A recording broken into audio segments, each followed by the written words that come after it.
All right.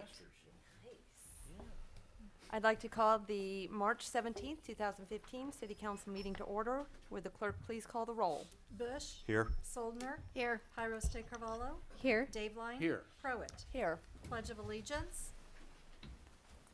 I pledge allegiance to the flag of the United States of America and to the republic for which it stands, one nation, under God, indivisible, with liberty and justice for all. All right, and this morning's prayer is given to us by John Carney with First Church of God. Good morning. Good morning. Thank you. I thought it fitting that someone with Irish heritage be able to give the blessing this morning. So happy St. Patrick's Day. You too. Let's begin in prayer.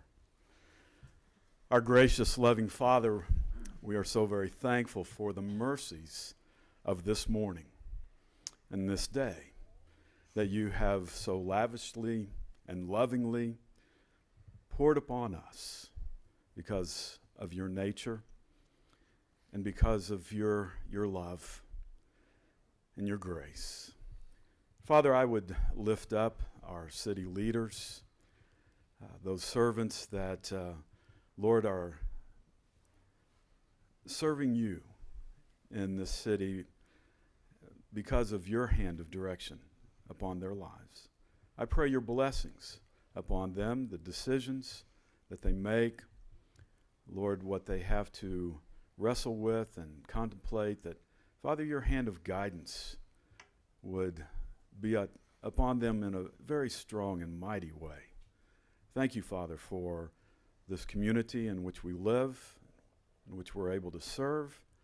May you continue to bless and direct each of us to honor you, for we pray in Jesus' name, amen. Amen. And may the luck of the Irish be with you today. Thank you. All right, and we have a proclamation for Child and Adult Care Food Program Week. Is it Beth would like to meet me at the podium?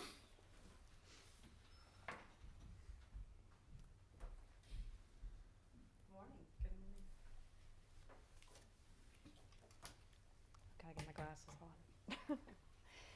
Whereas one of the most basic rights of children, as set forth in the Universal Declaration of Human Rights by Eleanor Roosevelt in 1948, is the right to basic nutrition, caring for the children must be our nation's first priority. And whereas since the inception of the Child and Adult Care Food Program in 1968, it has granted our children the best possible foundation in life and benefited many adults, which is vital to our state's long-term health. And whereas the two fundamental goals of the Child and Adult Care Food Program are that children serviced by this program will be well nourished during their crucial years, while concurrently learning healthy eating habits that will last their lifetime. Emotional and physical health originates with nutritious eating. And whereas we acknowledge the child and adult care providers, nutrition educators, program specialists and staff, state and federal professionals, and parents who contribute to the success of the outstanding program. And whereas the Child and Adult Care Food Program will continue its commitment to the benefits of nutritious eating for children and adults, together as Americans we can make a difference in the lives of our children. Now, therefore, I, Cindy Prowett, Mayor of the City of Hutchinson, Kansas, do hereby proclaim the week of March 15th to 21st, 2015 as Child and Adult Care Food Program Week in the City of Hutchinson, and encourage every child and adult care provider to participate in the Child and Adult Care Food Program for the sake of the children. Thank you. Would you like to say a few words? Just thank you for recognizing me. Oh, no problem. Thank you.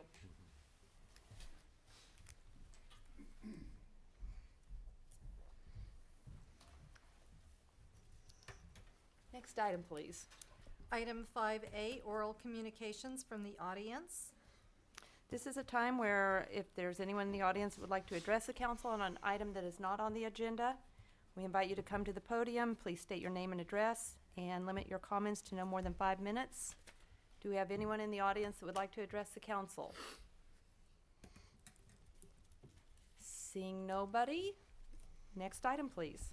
Item 6A, consider application for certificate of public convenience and necessity by Marcia Judd. Do we have a motion to open the public hearing? So moved. Second. We have a motion and a second. Would the clerk please call the roll? Bush? Yes. Soldner? Yes. Pyros de Carvalho? Yes. Dave Line? Yes. Prowett? Yes. Paul Brown, City Attorney. Council, we had a previous matter on the agenda to set this for a public hearing. There's been an application filed by Marcia Judd for a public convenience and necessity. It proposes basically a one-person, one-vehicle taxi service. For the council's benefit, we don't regulate shuttles between cities or other areas. We don't have jurisdiction for that. So I tell you that up front. Ms. Judd had been providing some shuttle services. There were some concerns that she was providing services within the city as opposed to shuttles between city. It was both the recommendation of law enforcement and the city attorney that she go ahead and apply for the certificate of public convenience and necessity, and that's why she's here today, and she is present. And Ms. Judd, if you'd go to the podium to answer questions by the council. Good morning. If you would please state your name and address. Marcia Judd, 206 East Avenue B.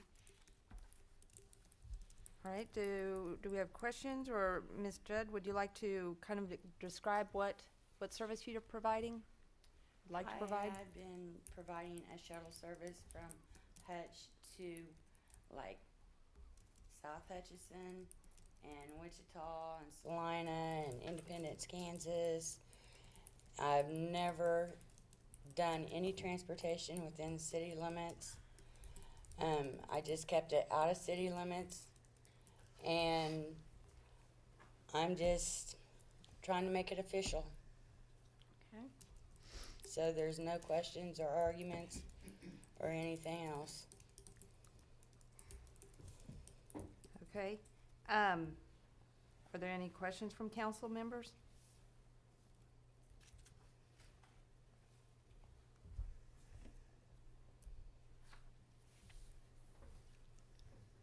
So, Ms. Judd, if we were to grant this, are you planning to provide any kind of transportation just within the city? Are you wanting to provide more or less what we think of as a taxi service, or are you just still wanting to provide service out of town? I would stay with it, with like the shuttle service, but when I see people that need help on getting to a destination, I want to be able to do that, because before I ever started doing the shuttle, that's what I did. I love to help people. And now I'm being told I can't do that. And so I'd like to go back to doing that. All right. Do we have anyone else in the audience that would like to address the council on this issue? Yes, you have several here. Okay, if you would please come to the podium and state your name and address, and please limit your comments to 5 minutes. I got more than 5 minutes, don't I, this time? Huh? I have more than 5 this time, don't I? We're gonna stick around the 5-minute time frame. Okay, well, I'm Hank Oliver with Hutch Taxi at 609 Bloomfield Road, is where I live. And I've been in taxi business for 20 years here in this town. And what I have some questions you should have asked was, what is the reason for Hutch Taxi not being allowed to be on the bus stop property? What is the reason? There's some reasons I don't understand. I'm not breaking the law. I don't want to go into the store. I just want to be able to pick up my clients to come in on the bus. But I can't get on the property for some reason, and I'm not doing anything wrong. I'm not a criminal. So that's what that exists, and Ms. Judge should have answered that question, is why I can't get on the property. And why am I getting accused of stalking and things like that when I'm just trying to get clients from the bus? And I also wrote you guys a letter in regards to my feelings towards this, and I just want the answer resolved in why I can't do my business fairly and have equal rights to getting to the bus. Why do I have to be out in the street? And why does her service be allowed to be on the property? why is that? If I'm a taxi and she's a taxi, is there something wrong? Am I going in there and wrecking the thing? I'm not wrecking the property, not doing anything other than trying to pick up clients that have called me to pick them up. And that's the problem I have with you issuing her a license, then she has priority to be on that property, and I have to be in the street. So that's not fair. So you need to look at the reason. Hank, Yeah, is the bus that comes in, is that a private company that runs that bus? Yes. And out of then, Wichita. and then they're coming onto a private property of a convenience Right. store? So that's not anything the city has any jurisdiction or can I step underst- into? I understand that, okay? I understand that, all right? But how can you issue a license? You issued me a license, so I should have equal, same rights as her. Flat out, same rights. Okay, but I don't think our license is real specific to the bus service or a convenience store or the particular drop. Paul, can you help address, Well, I our can address- license is just a general license to provide this service within the city of. It's not a problem with the license. Law enforcement was called, Mr. Oliveira was advised of criminal trespass. That's why he can't come on the property. So that's an issue between him and the property owner. And it is. What is criminal trespassing? I don't know, this is an issue, I think, There's- more between the Well, there's law no enforcement signs and, Says no trespassing. So everybody comes on the property is trespassing. Hank, the store owner gets to decide who comes on his private property, who doesn't, and under what circumstances. The manager of that property does. They decide that. Just like I can decide who comes onto my house or who comes to my business property. And if he's decided for whatever reason he doesn't want you on the property, but he's okay with the lady shuttle being there, then that's his right and that's his responsibility. And that issue's between you and him. And if he's decided that it's okay for that private bus to provide services to the private shuttle on his private property, that's his right. That doesn't have anything to do with us. I mean, I understand that you're not happy with the situation, but if you're looking to us for the solution, we don't have it. No, I'm not asking for the solution. I'm What- asking you, that's the existing problem we have. Right. But the existing problem that we have, Hank, is between you and the private property owner. it's, And there's nothing that, The other problem we have is there's not enough room for more taxi service. This is not like a restaurant. okay, well, okay, now you're bringing a second issue up. Okay, And the second, okay, so the first issue has to do with the parking and all of that, and that's not with us. okay. I mean, it really isn't. I mean, I understand you're frustrated, but I don't have an answer for you. Nobody on council has an answer for you. So that's the first issue. The second one is there a need for 2 taxi services in Hutchinson? Right. And you know what I would tell you? You know what? I think it'd be great to see competition. I have competition every day in my business. Let's figure out who's gonna do the better job, or let's see what the people in this community want. So this isn't about you. I know it feels like it is about you, but this is about, as far as I'm concerned, having an open market. So that's where I'm leaning on this issue. I don't know what other council members think, though. well, I agree, I think the main issue you have at hand with the bus and the pickup and the property is nothing the council has any ability to help you out with, as far as, opening that property up so that you can be on it. That's an issue between you and that property owner, and that's something you'll have to go back to the property owner to try to resolve. And as Bob said, this is more just an issue of whether we're going to grant a license so someone can provide a service within the city of Hutchinson. I don't know if any other council members have Well, any other feelings on it. No, I mean, as long as people can call you and ask you to meet them there at the bus and you can pick them up on the street, I don't see an issue. But I'm sorry. I have the issue with Miss Marshall right at the door taking their luggage and stuff and moving their vehicle when they've already requested me. That's the problem we have. That is something you two are gonna have to resolve. We can't resolve that. Didn't think so. Well, back on the subject of the need, I'm a free enterprise type of a person, and let competition prevail. I find it puzzling that we have 2 and potentially 3 taxi services in the community, but let the free market system prevail and provide the best service to the customer base, and hopefully they're successful.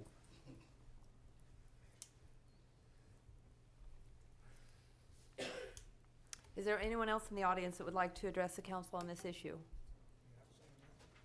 Well, since I'm here, I might as well. Okay, and same thing, we ask you that you'll state your name and address, and please limit your comments to no more than 5 minutes. Good morning, Mayor. Good morning, distinguished council. Good morning, City Manager. My name is Michael Hill, owner of Roadrunner Taxi Service and Bus Service. And I don't have an issue with anybody that tries to go in business. It's up to that person to make that business work. I came in 1996, and I had to make my business work. And if she's allowed to have a license, which I understand she can, then, you know, she needs to, you know, I hope that she can stay in business and do what it is that she needs to do to stay in business. On the other hand, that where I'm at, I feel that if the city regulates the cabs in this city, the only issue that I have is that fairness all the way around the board, for me, for Hank, and for the young lady. I happen to run meters, always have, since '96, and I would hope that the city could regulate that particular issue, and if we go in to do business, let's do it on a fair basis, and let everybody run meters, because when we get into a situation, we having one person charge $2, one person charge $3, well, nobody's making any money. Just make it fair across the board. My name is Michael Hill. Thank you very much. Thank you. Does anyone have any questions, and probably before Mr. Hill was gone, about what he's bringing up with the meters? I guess, Mr. Hill, I would go back to the assumption that how can someone continue to provide a service if they're not generating any kind of revenue? So that may be an issue for another day if that seems to. Well, I don't think that that's anything, again, they that set we their can- price. Yeah. I know in large cities, they may have some rules and things surrounding that, but again, I don't know that that's been an issue for us. We're not quite Las Vegas or New No. Orleans Yeah. We're not. or Charleston, so I'm well aware of those taxi codes, but I don't think we're ready for that level of But that's what I said for another day. government regulation. All right. I don't know if there's anyone else in the audience or on council who would like to address this. If not, I'd ask for the public meeting to be closed. So move to close the public hearing. We have a Second. motion. Is there a second? Would the clerk please call the roll? Jade That's did. me. Sorry about that. Sorry. Yes. Yes. Yes. Yes. Pruitt. Yes. Next. And then the motion for, I would move issue? to approve the application for certificate of public convenience and necessity by Marcia Judd. I'd second that. we have a motion and a second. Is there any further discussion?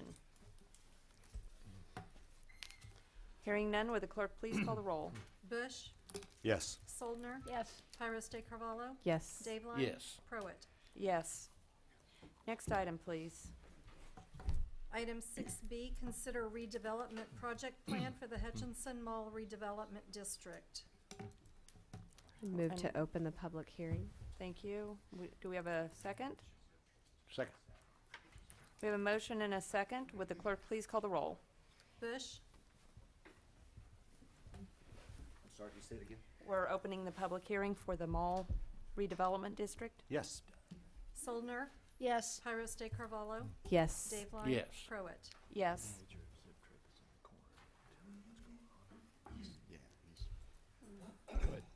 Yeah, Is public hearing open? I'm We're sorry. open. Okay. Mayor and council, you'll recall on January 20th, you approved an ordinance that established the mall redevelopment district. In addition to the ordinance, the council approved a resolution that approved a memorandum of understanding with Rockstep Hutchinson LLC regarding the redevelopment of the Hutchinson Mall. Today's public hearing relates to the redevelopment project plan for the mall redevelopment district, and we've got a series of actions that you'll take as we go through this morning. We'll talk a little bit more about that. later on the agenda. But I wanted to introduce today with us, representing the Rockstep Capital Group, is Tony Stewart with Rockstep, Laura Barb, who's the current manager of Hutchinson Mall, and then Marcus Abbott is the attorney representing the applicant. And I think Marcus is going to make a few comments as to really what we're going to be doing throughout this morning. We've got a series of approvals to consider. So, Marcus, if you want to talk a little bit about the process.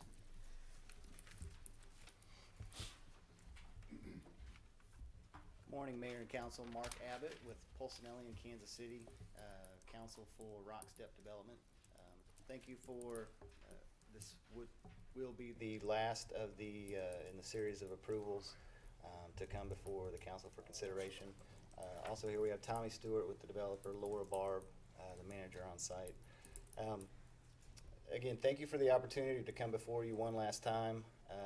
Thank you to the efforts of city staff, the cooperative nature in going through contract negotiations and through all the steps of the approval process. This project is for redevelopment and rehabilitation of the Hutchinson Mall. The mall is the commercial engine that drives business in that area, attracts other customers, not just to the mall to utilize the services and visit the businesses there, but in the surrounding areas as well.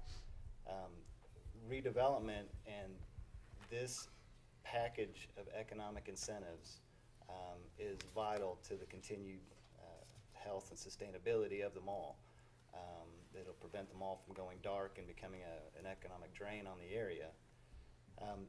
The overall project, the developer is anticipating investing $18.4 million worth of improvements into that area.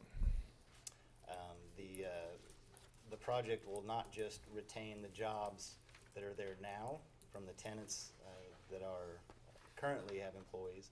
It will create jobs during construction of the improvements, create new jobs from the new tenants that are going to come and locate in the facility, and also increase the tax base from the addition of the real property improvements.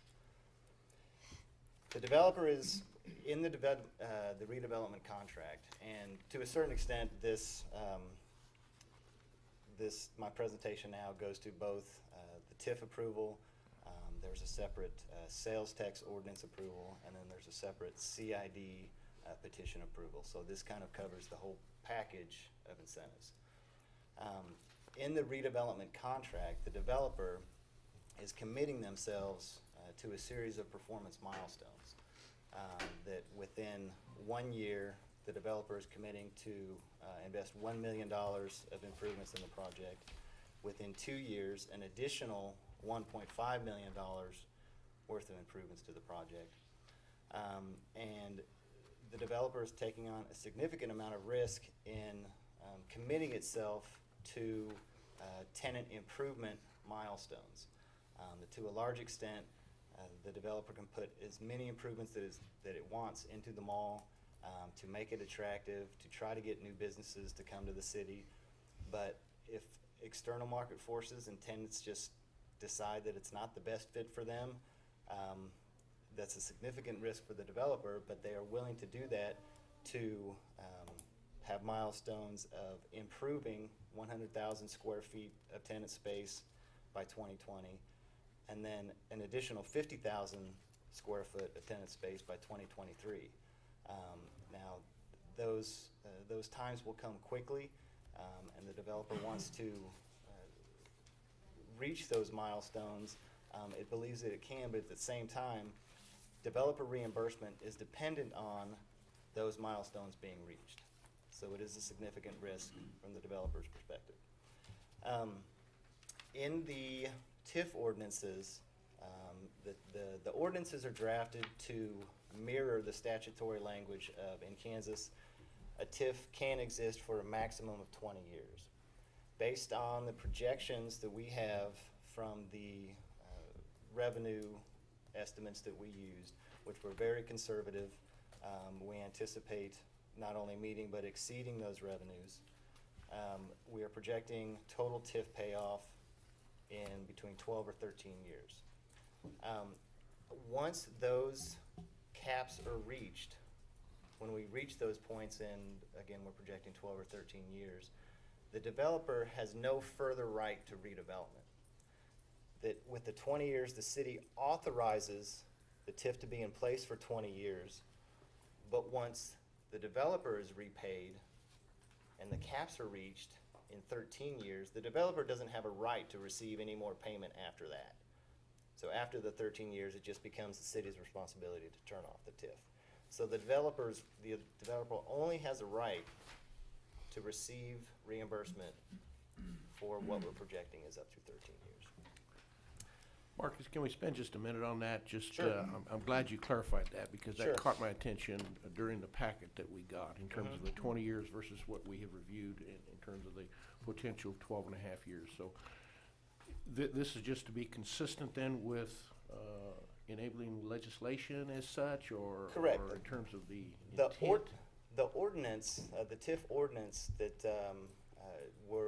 we'll ask that you consider is for the city to authorize the TIF, to essentially turn on TIF generation, TIF collection. The redevelopment contract is what gives the developer the right to receive reimbursement. So the ordinance is essentially, from the city's perspective, this is what the city needs to do to turn on the TIF. From the developer's perspective, the contract is what gives the developer the right to say, city, you have collected these revenues. Now, as the developer, we have a right to reimbursement in the amount of, for sales tax, 2.75, and for property tax, 2.5.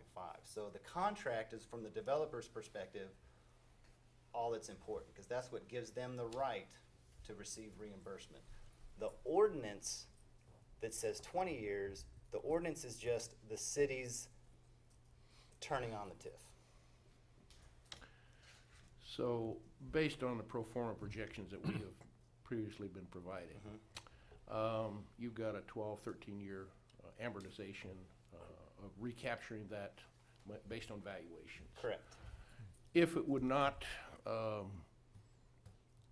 say if that recapture would not be met at the 12 and a half to 13-year period, then you'll have the authority then to continue that on until you meet the cap of the $2.5 million?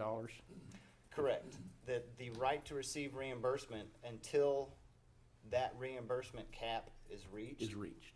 Yes. Okay. And on that note, I will say that the numbers that we used were very conservative. Right. That it is fully within the developers. They want to generate revenue as quickly as possible. They don't want to stretch the TIF out, because that means that they haven't filled the space with tenants.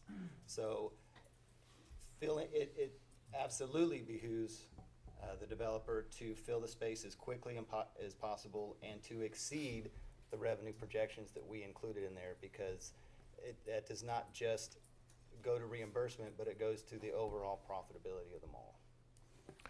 Have you, if I might continue just some questions, Sure. have you conferred with the county appraiser's office in terms of the methodology used here in Reno County for the probable reevaluation of that as the investments are made, to make sure you're consistent with our methodology here?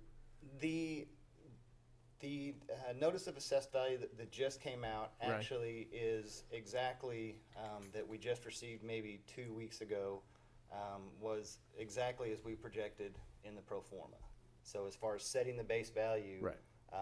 that even without communicating directly with the county, on their own, they came up with a number that was exactly what we were using for the base value. For the improvements, that we did not confer directly with the county, but from our experience of valuing improvements and as they are installed on the property, what the projected values will be in the future, we used our own experience for that. So you're comfortable with those projections? We're comfortable with those projections being very conservative also. conservative. Yes. All right. Yeah, one thing that we purposely did not want to do was to oversell the project to make it seem, and then if those projections were high across the board, being faced with the public perception of not being forthcoming in the approval process. In using and using numbers that were on the conservative side that allows us to meet and exceed those numbers, puts everybody in a better position. Well, as far as we're concerned, the important thing is that the cap is at $2.5 million. That's the important for us, right? Correct, and that's the sales tax cap is 2.75, and that is And set sales forth tax, in 2.75. in the contract, and then the property tax is 2.5. That is also stated in the contract. Okay, thank you for your Sure. clarification. You know, one of the interesting comments on the projections, particularly on the sales tax, that was one of the conversations I called and said, you know, looks like you're being very aggressive on the projected sales, but, you know, as we look at that, if you looked at that Exhibit F, that was in the development, you know, current sales out there are right at 15 million, which, you know, really that's equivalent to maybe one standalone Kohl's type store. So not very good at this point in time, so we've got a lot of room for improvement. But one store could double that, you know, fairly easily, depending upon the department store or the store that came in. So that kind of eased my mind a little bit on the fact that their projections did seem very, very conservative. So Sorry to interrupt you there. No, thank Appreciate you. That was actually, as far as the prepared remarks, that was all I had. If there's any other specific. So I think as we go through the process, we'll be, obviously Mark will be around to answer questions. We can open it up now to any comments from the public during this public hearing, and then we can move through. And with that, do we have anyone in the audience that would like to address council on this issue?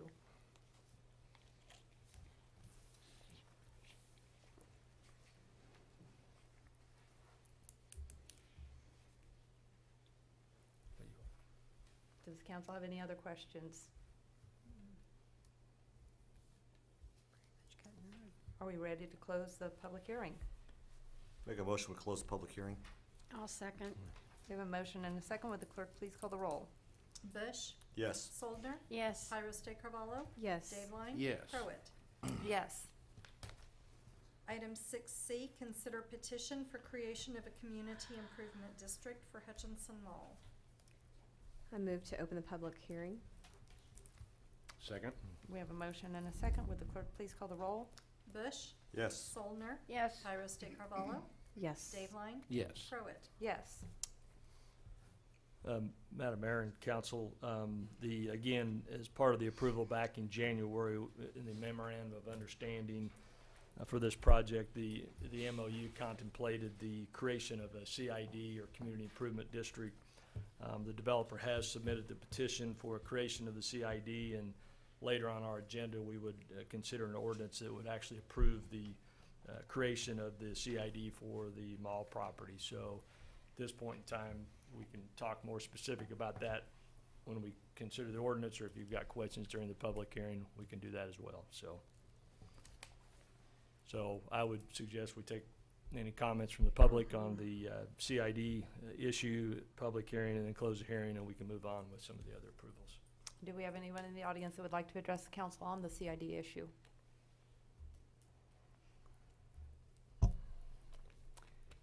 Not seeing anybody? Does it- Okay, I will move to close the public hearing. Second. We have a motion to close and a second. Would the clerk please call the roll? Bush, Yes. Soldner, Yes. Tyros de Carvalho, Yes. Dave Line. Yes. Crowett. Yes. Next item, please. Items 7A through F, consent agenda. I'll make a motion we approve the consent agenda as submitted by staff. Second. We have a motion and a second. Is there any further discussion? Hearing none, would the clerk please call the roll? Bush, Yes. Soldner, Yes. Tyros de Carvalho, Yes. Dave Line. Yes. Crowett. Yes. Next item, please. Item 8A, consider ordinance approving redevelopment project plan for the Hutchinson Mall redevelopment district and related development agreement. Madam Mayor and Council, if approved, what this ordinance would do would authorize the redevelopment project plan and also approve the related development agreement that's in your packet. The plan, as we've talked about, includes the public component contribution part of this, which is the tax increment, property tax increment that we've talked about, that would allow the developer to capture real property in increments and not to exceed the $2.5 million figure. You've heard that.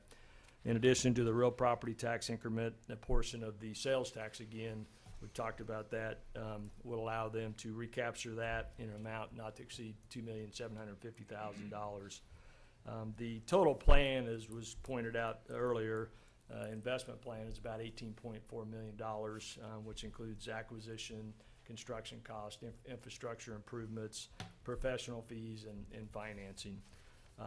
One of the couple things I just wanted to comment on with the development agreement, a couple areas that we talked quite a bit about when we negotiated the agreement the last couple of weeks. And one of those is the administrative fee. The city will receive an administration fee of 5% or 15%, whichever is greater, just to manage these projects throughout the year. The other big issue we talked about was performance milestones. And that was one of the things that we felt was important as we go through this process, that if we're going to continue on with this TIF for 12, 15, whatever the time period is, that there needs to be some performance measurement to determine if we're making progress. And if progress wasn't made, then the city council would have the ability to basically terminate the TIF. And so we came up with, negotiated some performance milestones, and I'll just run through those so people kind of understand what those are. In Exhibit B in the development agreement is where this is located, but basically by July 1 of 2016, the developer would have to invest $1 million of capital expenses. By July 1 of 2017, an additional $1.5 million of capital expenses would be injected into the project. And this is exclusive of the acquisition cost, so that would not be a part of that. And then we get into the tenant type of things that I know everybody's interested in. By July 1 of 2020, the developer will have rehabbed at least 100,000 square feet of space with tenant leases, as evidenced by not less than $900,000 worth of tenant improvements to the basic facilities that the tenants would lease out. And then July 1 of 2023, an additional 50,000 square feet of tenant space would be renovated, as evidenced by capital expenses not less than $450,000. And, you know, one of the things to put it in perspective in terms of the lease space, we're talking about, what was that, 150,000 square feet of lease space. And when you look at the mall as it sits today, there's roughly 442,000 square feet of leasable space. And as of today, there's 240,000 of that is unleased. And so basically there's, you know, less than half of the property is unleased. And so I think it was important to kind of create a kind of a base where we go from. And so that was two of the really main things, I think, in the development agreement that came out, aside from all the other legal issues that had to be addressed. And so with that, you know, we would stand for any questions and would recommend approval of the ordinance that approves the redevelopment plan as well as the development agreement. John, this has been mentioned several times, but one other thing that might bear repeating is that this plan does not include the issuance of any bonds. So all of the payment up front is on the developer. This is a reimbursement plan. Tim? Yeah, that's an excellent point. It pay as you go and no risk from us, the city, at all. Good point.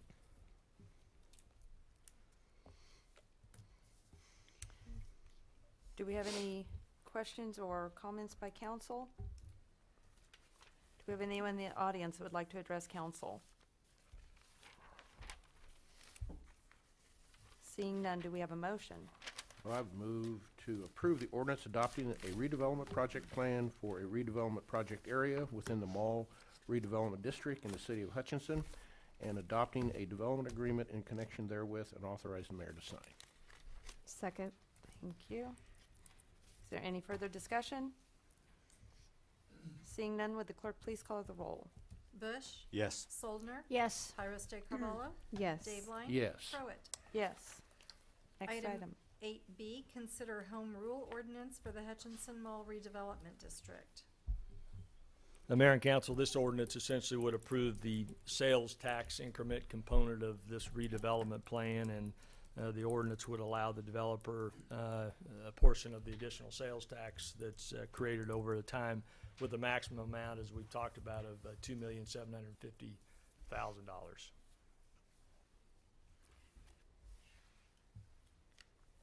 Thank you. Do we have any questions, concerns, comments? Anyone in the audience would like to address council? Do we have a motion? I move to approve the home rule ordinance of the City Council of City of Hutch authorizing a grant to Rockstep Hutchinson LLC for economic development purposes and certain other actions in connection with such grant, and authorize the mayor to sign. Do we have a second? Second. We have a motion and a second. Is there any further discussion? Hearing none, would the clerk please call the roll? Bush. Yes. Soldner. Yes. Tyros de Carvalho. Yes. Dave-Line. Yes. Crowett. Yes. Next I- item. Item 8C, consider ordinance approving petition for creation of a community improvement district. And Mayor and Council, again, this would approve the CID, creation of the CID, sales tax of up to 1% for the maximum period, which 22 years? 22 years, yes. I hate to bring up this, but does this require the signage thing? Yes, it does. Okay. Yeah, All right. the CID policy, and they're aware of that. All right. Yeah. And it is a part of that. And again, the city collects an administrative fee on this as well. I think it's 5%. Yeah, so, and that'll come out of the proceeds of that, so. But my understanding is that mall ownership has spent a great deal of time talking with their current tenants about, the CID and Okay. what they can benefit from that. And again, I think it's important to note that this is a self-imposed additional sales tax, not we're requiring it. It's a self-imposed tax.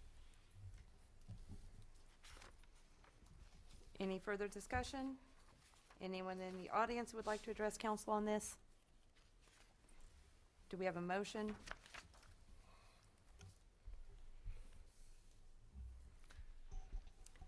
I would move to approve the ordinance authorizing the creation of the Mall Community Improvement District, authorizing the making of certain project improvements relating thereto, approving the estimated cost of such project improvements, and providing for the method of financing the same, and authorize the mayor to sign.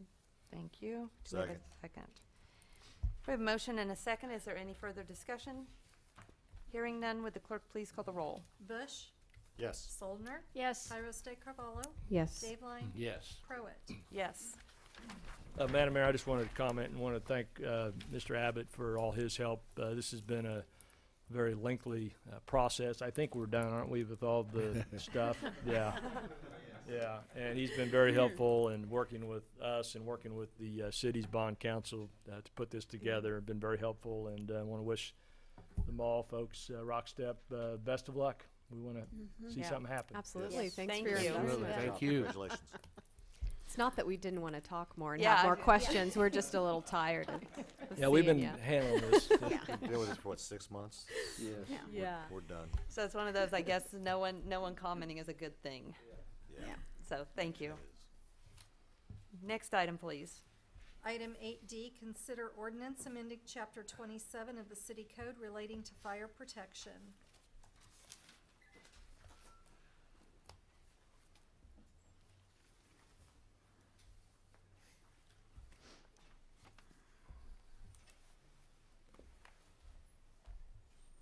John, is someone, I'm sorry. I was looking at something else. Thank you. You're here. I was not involved in this. And I'm sorry, that I should be was- Chapter 25, not Yeah. Chapter I was already looking ahead 27. at another item. I'm sorry. Kim, you want to, Fire Chief Kim Well, Forbes will that's explain. what- I read the Held it first all up. 24 chapters, but Let's talk to the guy who knows what's going on. Yeah. Kim Forbes, Fire Chief. We've approached the city with the idea of adopting the 2012 International Fire Code. It's a model code. It joins with the other codes that the city has adopted. It's a code designed to work together with a number of codes with the idea of improving conditions of present buildings and new construction projects, homes, areas around the community, whether it's inside a structure or outside a structure. It gives us the ability to regulate fire protection, life safety, hazardous materials, emergency events, and things of that nature. The state of Kansas, State Fire Marshal's Office is also in the process of adopting the same 2012 International Fire Code. I think toward the end of summer they'll have their project move forward and passed.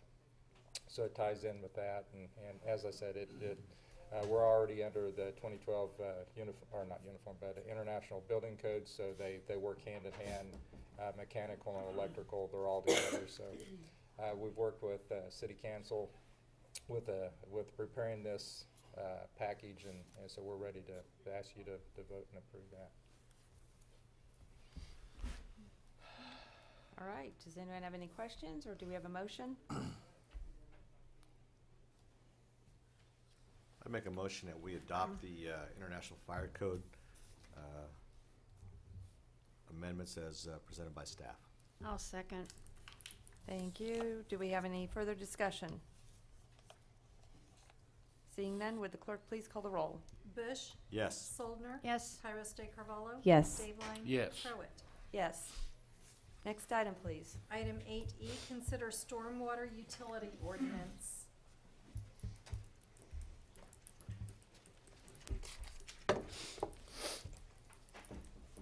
Good morning. My name is Brian Clennon. I'm the Director of Engineering for the City of Hutchinson.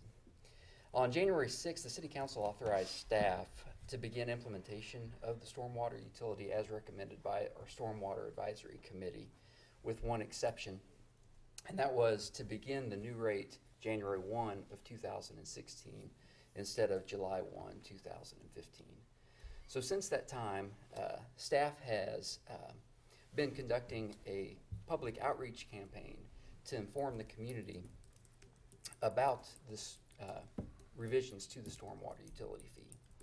And that outreach has consisted of three pieces. The first is we sent letters to 69 churches and also 65 property owners that have a large amount of impervious area.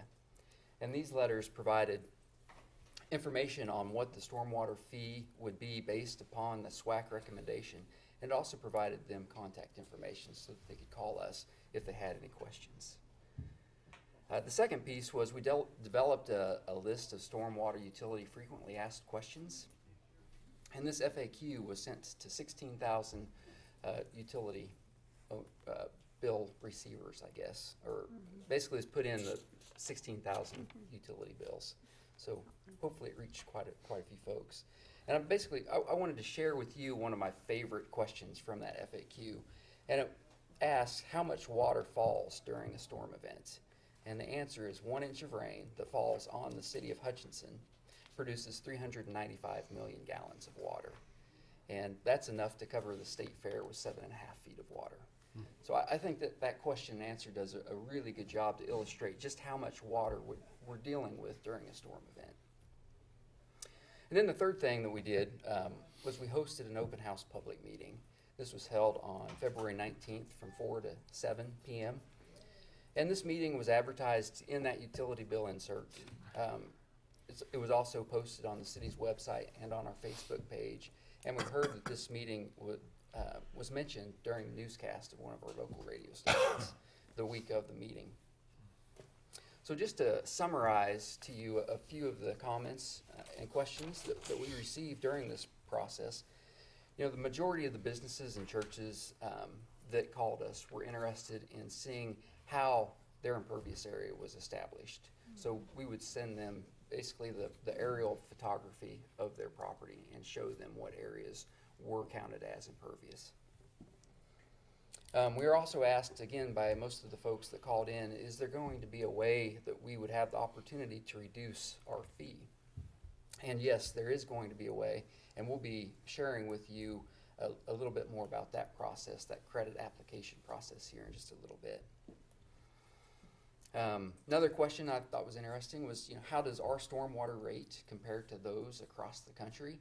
And the city's proposed rate is $4.75 for every residential property, and the national average is $3.98 for every single family property. There were a couple churches that called in that mentioned that they were concerned about the impacts to their budget in 2016. And then finally, we were asked several times, when will these flood reduction projects begin? And we anticipate that the construction of our first major flood reduction project would begin in 2018. So the last thing that staff has been working on since January is revising the stormwater ordinance. And just wanted to go over a few of those major changes. The first one is that the stormwater utility fee is going to be based on the amount of impervious area on a property as compared to the impervious area on a residential property. All property that has more than 300 square feet will be required to pay the stormwater utility fee. And then credits are going to be available via application. So with that, I'd like to introduce Mike Biesholt. He's the project manager with CDM, and Mike is going to walk you through that adjustments and credits policy manual. Great. Well, thank you, Brian, and good morning, Mayor Prowitt and council members. A pleasure to be here again. I'm Mike Biesholt with CDM Smith, project manager for our CDM Smith team. And as Brian said, so we visited on January 6th, and we shared with you the report and the findings, and we're moving forward with all the elements of the public outreach, charter ordinance, and in correspondence and with the charter ordinance would also be the credit policy.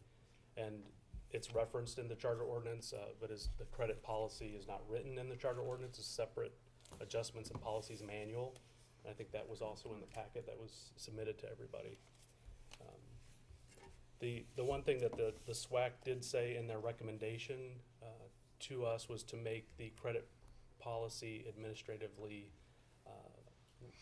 easy, not burdensome, and such that it would cost more to administer the program than to the city than it would be the benefit of the services provided. So that was one of the principles and how we were looking at the credit policy that we shared with you in the packet memo, and we'll summarize for you here now.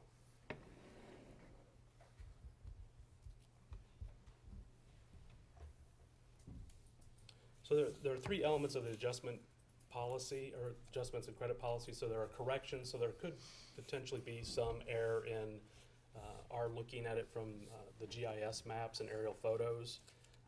And if that error exists, or there could be a modification to the impervious area along the way that needs to be corrected. And so there's an appeal process in the charter ordinance as well as in the policy manual of how you would do that, and some forms associated with that at the back of the manual.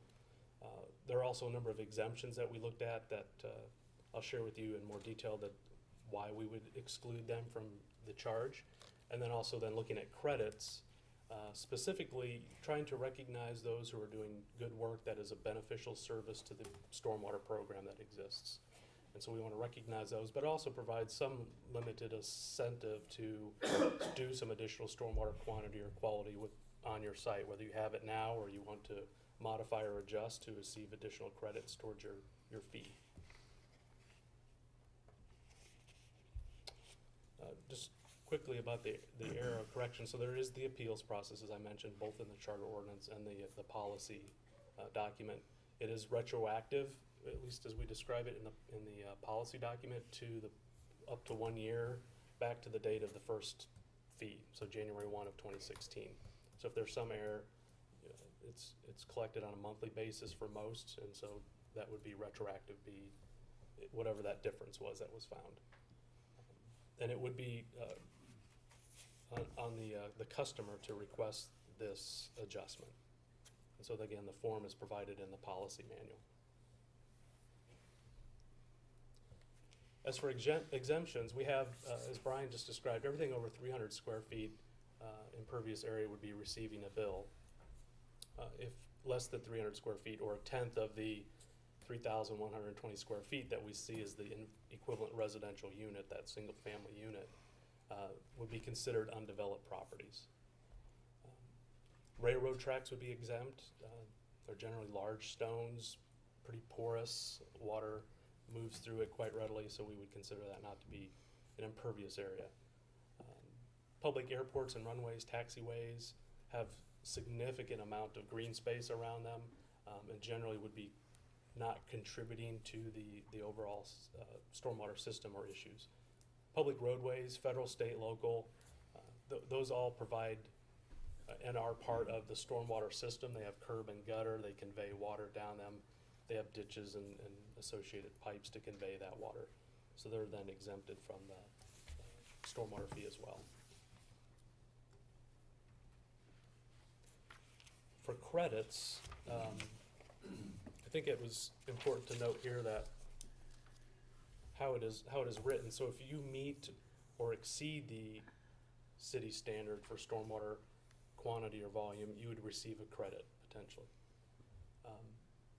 Many places would look primarily at if you exceed the standard, you would set yourself up for a credit. But we're looking forward to trying to be more inclusive of properties and offer that incentive for those who are meeting and then would want to exceed as well. So we're looking at both meeting and exceeding.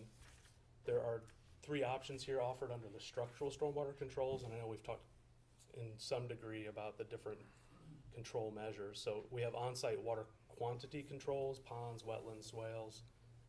The second, water quality controls, rain gardens, infiltration types of systems.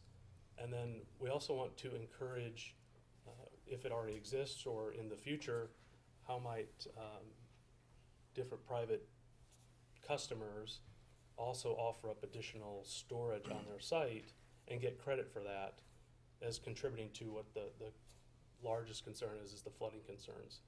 So if there's an opportunity to look at the model that was completed with the original Stormwater Master Plan in 2000 or subsequent models that say we need to have, for instance, 150 acre feet of storage to help reduce the amount of flooding, and they contribute over 50 acre feet of that 150 acre feet, then a proportion of that would go towards a credit. And I'll spell out the credits here in just a moment, the percentages that are offered. And then there are the non-structural controls. So some may have a industrial permit in the city. So if they have a permit, they can also receive some credit as providing a service, value-added service to what the city also provides. And then also education credits. And so that's what looked at for the school districts and churches that might look at doing a stream cleanup. I think this has been a conversation of as recent, or some sort of educational curriculum that might fit in their daily operations that are approved by the city that would meet the city's permit. So there are opportunities there as well to receive credits to your fee. Just kind of quickly, and I think we've shared this in the SWAC and maybe had shared it here as well, but there are a number of scenarios in the city. So if you have a site that was built before 1990, you may or may not have put in a stormwater facility if with standards kind of being spotty at some points in time prior to 1990, would likely not receive a credit unless you went ahead and provided some additional storage, and then you would be upgrading your site to do so. And then there are the standards that are between 1990 and 2010. Those are standards that were already in play and would essentially kind of be grandfathered in towards your credit. Did you meet the standard at the time that you built your site, and you would receive the credit for your structural management practice detention facility. And then after 2010, this upper right scenario is if all the water on your site or a portion of the water on your site goes through a structural control, you could receive credit for all or a portion of the site that control is managing. And the lower right offers the view of the aerials coming in from off-site. So if you have off-site drainage and your on-site detention, you can get the credits for on-site, possibly quantity and quality, but also the off-site if you're exceeding that 50 acre feet of storage.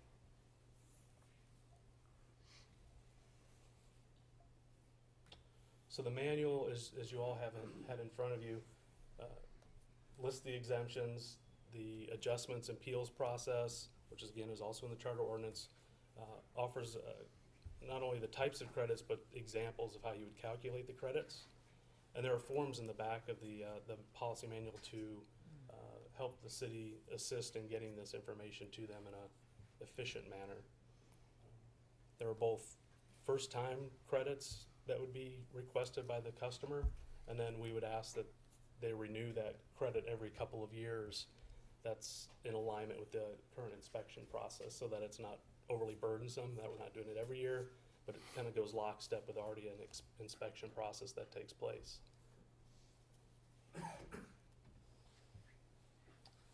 And here's the table of credits that were, we had considered with the SWAC. Again, the SWAC didn't really want to get into all the percentages, but they thought a credit process was important. We've been working with staff to come up with what these percentages would look like reasonably. So the first couple are volume control on-site and quality control on-site, each receiving a maximum of 15%, and again, towards the portion of the site that is actually being controlled by that stormwater facility. The regional volume control, this is, again, trying to address that big flooding issue that we all are aware of. Up to a maximum of 50% credit could be offered. And again, you would need to exceed that 50 acre feet of storage, which is a fairly significant amount of storage, but it contributes greatly to the overall need of storage in the system. Again, if you have a permit, whether it's NPDS permit, that could be a KDOT permit. There might be situations where KDOT or others have a permit that are separate from the city, as well as the industrial permit that might be held by private or public. They could get up to 10%. Education credits up to 10%, and that's education and the participation example that we shared, stream cleanups, for instance. And then a zero discharge. We visit with the city, and we don't think there's any example in the city where the entire site discharges outside of the city's system, the public system. But if it were, or if somehow they managed all of their stormwater on site and nothing left their site, they would get to an 85% credit. And that 85% is approximately the operations and maintenance and the capital improvements that are associated with the city providing the service. The 15% is the administrative costs of handling the permit and such, and so you wouldn't get 100% credit, you'd get 85%. And I don't want to get into the weeds with all thought it this. was my math. Yeah, let's go ahead and But calculate that. Give you some equation comfort there, huh? level that, some engineers sat behind this product and wrote some formulas. And so the first formula just calculates the fee for a 5 acre area of impervious area. And it provides it to you by month. And then we offer up, what if the entire 5 acres had a quantity control and half of it had a quality control? They would get, in the second formula, 15% plus the 7.5%, half of the 15% that's available, for a total of 22.5% credit towards their fee. And for this site, it would result in the small print at the paragraph below, and not intended to be small print, $74.60 savings to that site on a monthly basis. So Brian, your staff would work with companies who are interested in coming in and saying, help me with a credit. I mean, you We would think we have sit things down. done that should qualify us. Yes, we'll be reviewing the credit applications. Now, they will need, well, since I've been here in 2006, when we've had new development, they've had to do detention. They've had to hire an engineer to do the drainage study. So we basically review those drainage studies and help them complete that credit application. Yeah. Great.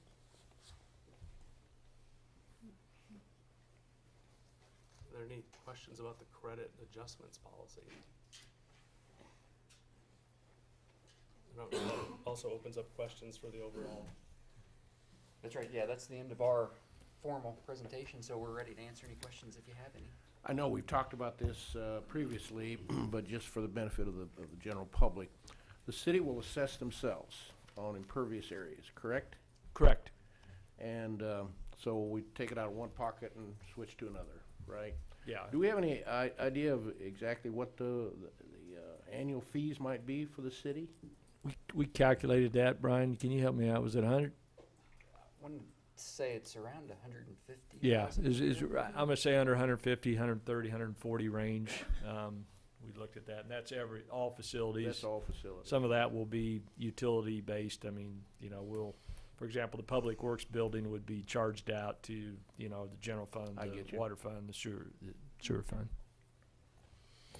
Okay, that's important, I think, for the public to understand that. Yeah. We just thought that was one less thing to have to Exactly. defend, Right. so. Did you have the credit system available when you were doing outreach? I mean, I understand that kind of came later, right? It did. We just formalized this manual just last week. Okay. So no, we didn't have the details to share with the public during that outreach. I anticipate some of those churches might be interested in those credits. I don't know if any of those Absolutely. would apply, but I'm sure Mhm. you'll be hearing from people about, Right. about those.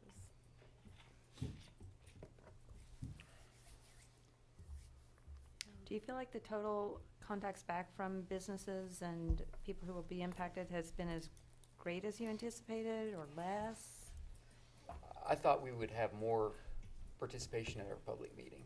I was a little disappointed I thought the numbers at were a that little lower. turnout. As far as the phone calls, I think I was anticipating a few more phone calls than what we got as well, so. I'd like to believe that's because everybody sees the need for this, but I'm not sure that's the case. No. I think Yeah. January 1, Yeah. when they get that bill, Yeah. we might hear a little bit more. But I think the one benefit is the how many top 100? Right, there were, Do we- it's actually, we sent letters out to 60 65 some. property owners, but they represent about 370 parcels So, that they own. so the bigger parcels received a specific letter that really talked directly about their project. And to me, that's a group Covers that, us a lot. you know, come January 1, they open their bill, all of a sudden not aware of that would be an issue. But, so, Right. Mm-hmm.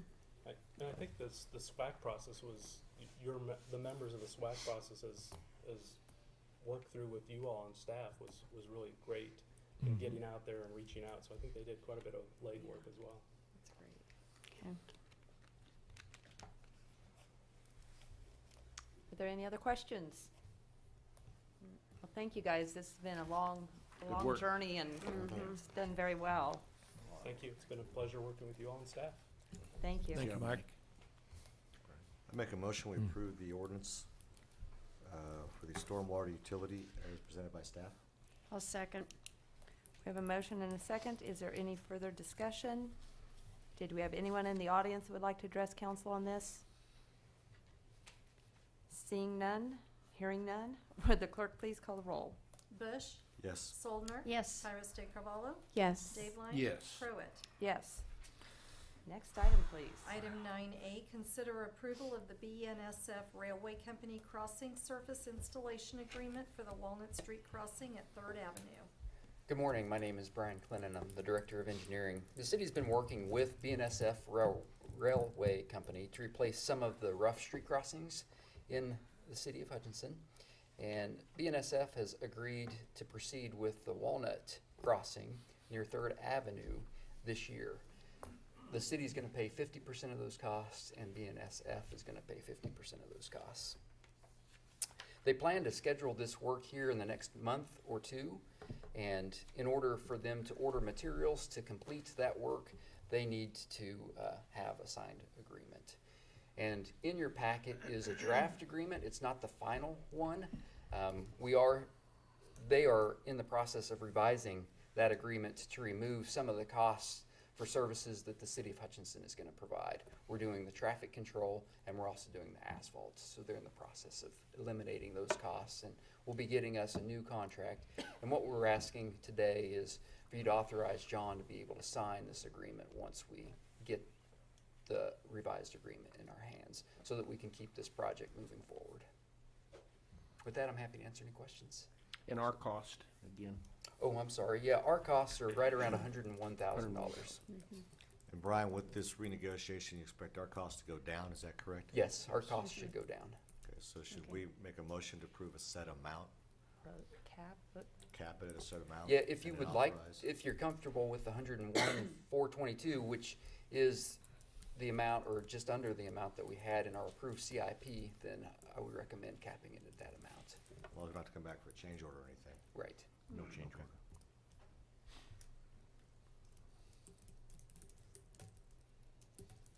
Okay, do we have any questions, or would we like to make a motion,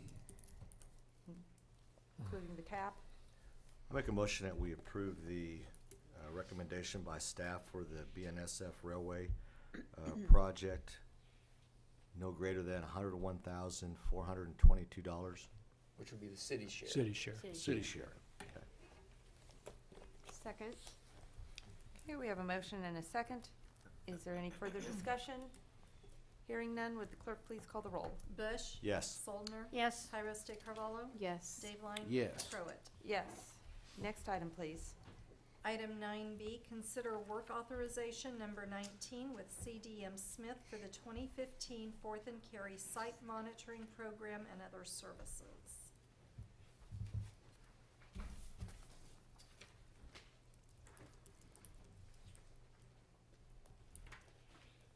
Good morning, Don Cochi, Superintendent of Water Treatment Systems, here today, pinch hitting for Reg Jones, who's out sick. The item before you, to give a little background on the CDM work authorization. In 1994, the city signed a consent agreement with the Kansas Department of Health and Environment to investigate and clean up groundwater contamination in a site referred to as the Fourth and Carry groundwater remediation site. The contamination of major concern was carbon tetrachloride that was released into the environment from storage tanks at some grain elevators located in the site area. The companies responsible for the contamination that entered into the site entered into the agreement with the city, agreeing to pay for the cleanup. Also, as part of this project, a TIF district was established in 1994 for a 20-year period to help fund the cleanup. The city has had many prior work authorizations with CDM to investigate, characterize, and remediate the contamination.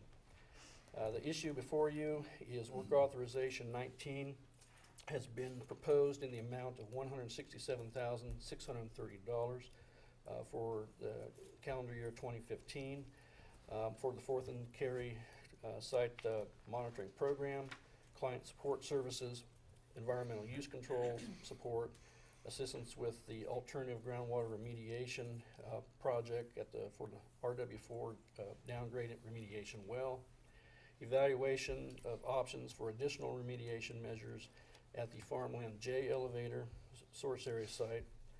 The work authorization amount is based on estimates per task and is billed on actual cost basis.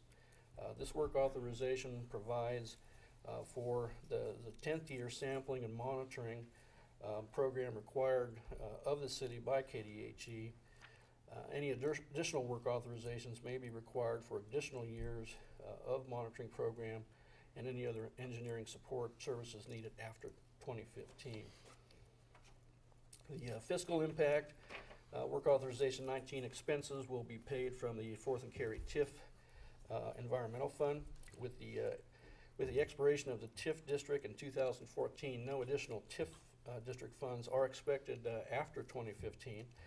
It is projected that there are funds sufficient, however, that will be available from the TIF fund for 2015 and through 2016. After that point, water fund revenue will be used for pay for any additional Fourth and Carry groundwater remediation, treatment, and reuse when the TIF funds run out. It is staff's recommendation that approval of work authorization 19 with CDM Smith in the amount of $167,630. Is there any questions? Don, is this ever going to go away? Yes. It will. I mean, we've been doing it for 20 years, so, you know. Just us up here go away. Yeah. Well, yeah, I'll probably go away first. Well, let me address the source area sites, which Okay. we're kind of looking at as a big part of this. We have made a significant progress at the source area sites. Actually, 3 of the source area sites we are proposed to decommission and shut down those sites in the upcoming year. I'm pretty positive at this point that we'll get a good response back from KDHE based on comments, although we haven't gotten written approval yet on that, in which case then we can decommission those 3 sites, and that'll be part of the puzzle that'll be removed from this in the future. On the flip side, we do have one site that's a little stubborn as far as removing the source area contamination, And we and it's part of one of the tasks in here to further evaluate that site, possibly do some more aggressive treatment at that location to hopefully remove that contamination on a quicker basis. Okay. As far as the downgrade remediation on the wells that take the water to the plant for treatment, that's going to be going on for some considerable amount of time. Okay.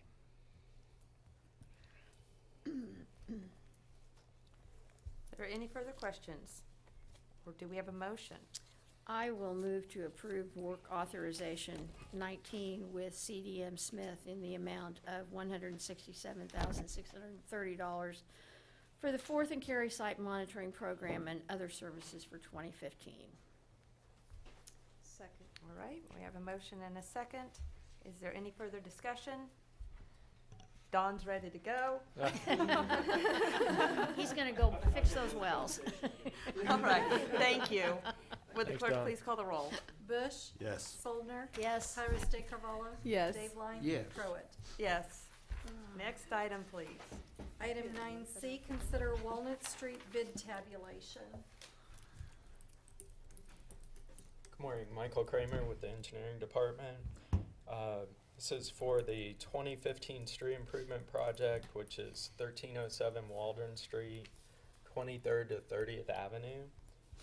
We had 3 bidders on the project, all of which were very competitive, and the low bidder was Apex Shears. Their bid price was $1,072,373.75. And a couple things about that I wanted to say. In the past, I think I've kind of beat APAC up a little bit for some higher prices, and this happens to be one of their lower and better bids. And so I was quite pleased.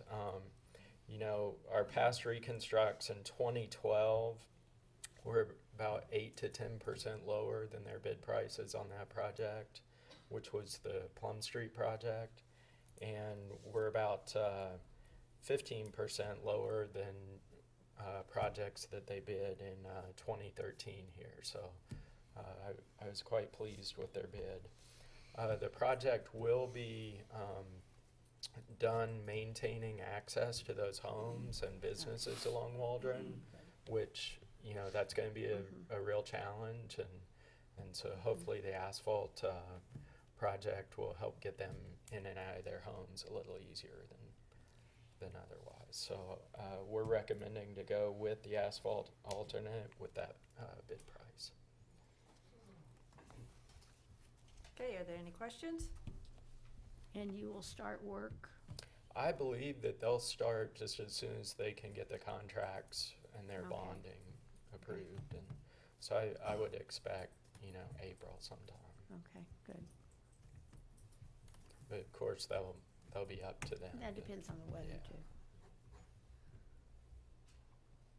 Okay, do we have a motion? I'd move to award the project-based bid to low bidder APAC Kansas Inc. in the amount of $1,072,373.75.